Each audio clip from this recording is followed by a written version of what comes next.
L'un des problèmes les plus sérieux qu'on peut rencontrer lors de la réalisation des bâtiments, c'est les incorporations ou les saignées.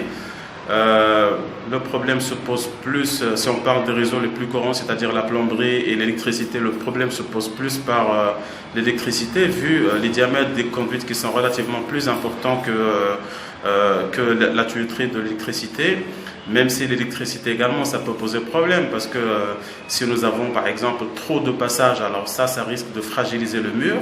On avait dit qu'il faut toujours prioriser les passages dans des gaines, mais on ne peut pas prévoir des gaines partout. À un moment donné, on est obligé de faire des saignées, par exemple, dans le mur ou des incorpos pour aller atteindre un appareil électrique, par exemple une prise ou bien un interrupteur. Mais le problème est encore plus sérieux lorsqu'il s'agit des conduites d'alimentation d'eau. En fait, parce que pour les évacuations générales, en général, ça passe dans des gaines, c'est vertical, etc. En général, ça passe dans des gaines et ça passe horizontalement sous le faux plafond. Contrairement aux alimentations qu'à un moment donné, on doit faire des passages dans les murs pour atteindre, par exemple, un mélangeur ou un robinet. Et vu le diamètre relativement important de ces conduites, le problème est vraiment sérieux, surtout lorsqu'il s'agit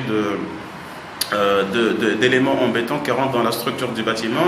C'est vrai qu'il y a des DTU qui gèrent ces passages, par exemple, donc qui gèrent les diamètres maximum qu'on peut passer dans un voile, par exemple, en fonction de l'épaisseur du voile, etc. Mais parfois, on est obligé de passer des conduites dont, par exemple, le diamètre est supérieur au diamètre permis par le DTE. Donc, que faire dans ce genre de cas? Ici, c'est une salle de bain. Donc les conduites d'alimentation sont passées naturellement enseignées dans le mur parce que c'est un mur aux maçonneries. Donc, le problème ne se pose pas vraiment. Par contre, si c'était un voile ou en tout cas un élément en béton, par exemple un poteau, on n'aurait pas pu, surtout si les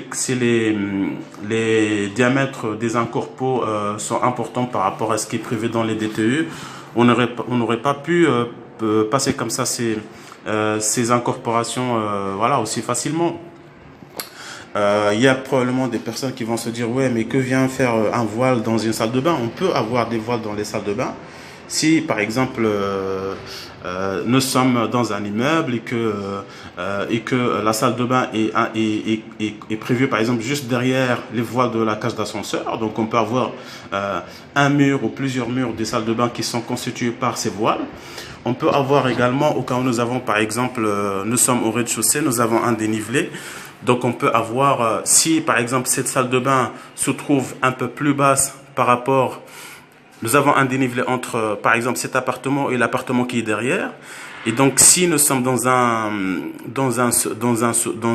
au rez-de-chaussée, on peut avoir par exemple la hauteur du voile qui monte jusqu'à une certaine hauteur, justement en fonction de la valeur de la dénivelée. Donc on peut avoir une partie du mur qui est constituée en voile. On peut avoir également des poteaux qui ont une largeur importante. Si on a par exemple un poteau qui a une largeur de 1 mètre, donc on peut facilement avoir toute cette partie constituée par un élément en béton.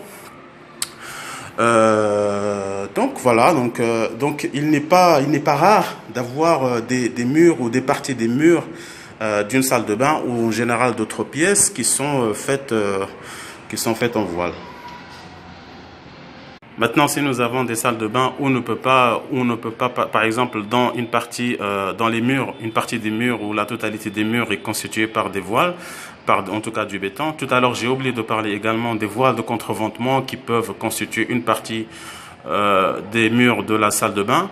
Donc dans ce cas, devant l'impossibilité de faire des saignées par exemple dans le mur, ou bien ce qu'on peut faire, c'est qu'on peut construire, on va doubler le mur, mais on va pas le doubler sur toute la hauteur, mais on va s'arrêter uniquement à une certaine hauteur. Bien sûr qu'on va dépasser le niveau des attentes du point d'eau. Donc par exemple, on peut aller jusqu'à 1 mètre et dans justement ce mur qu'on va construire, on peut faire tranquillement tous les passages qu'on veut sans aucun souci. Et donc voilà, et ça donne ça.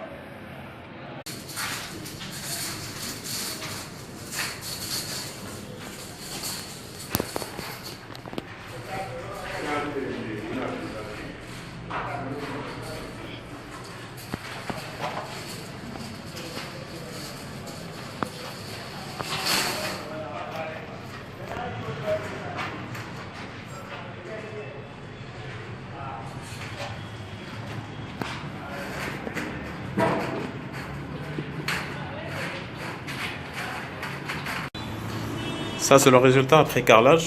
Donc voilà, c'est vraiment magnifique. Il reste encore à poser les joints, mais le résultat...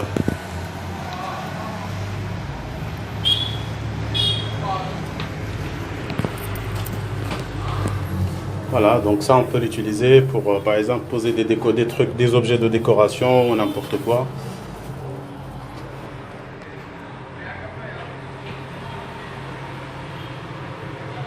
Bien sûr, on a la possibilité de double lumière jusqu'en haut, mais moi, franchement, je préfère qu'on s'arrête à 1 mètre. D'abord parce que le résultat est magnifique et ça donne lieu à quelque chose qu'on peut exploiter. Comme je disais, on peut par exemple poser des objets de décoration ou l'utiliser pour autre chose. Et aussi, pourquoi faire simple, pourquoi faire compliqué quand on peut faire simple? Parce que, par exemple, dans ce projet, nous avons presque 1600 salles de bain. Donc, si on décide de doubler le mur complètement, au lieu de s'arrêter à 1 mètre, c'est comme si on part sur une hauteur sous plafond, par exemple, de 3 mètres. Donc, c'est comme si on va faire 2 mètres de hauteur de plus. Donc, si on part sur, par exemple, une largeur de 1 mètre, donc 2 mètres carrés, donc pratiquement 2 mètres carrés. Chaque mètre carré, ça va prendre, on va arrondir à une dizaine de briques. Donc 20 briques pour les 2 mètres. 20 briques, si on part sur un coût de 0,5 juste pour la fourniture de 0,5 $ par brique, donc ça va donner 10 $ pour les 2 mètres carrés. Donc 10 $, on multiplie par 1600 salles de bain, ça donne lieu à 16 000 $. 16 000 $ uniquement pour la fourniture des agglos. Je n'ai pas parlé du mortier, je n'ai pas parlé de la main-d'œuvre. Donc moi je pense qu'on peut s'arrêter à 1 mètre et voilà. Et le résultat est vraiment magnifique.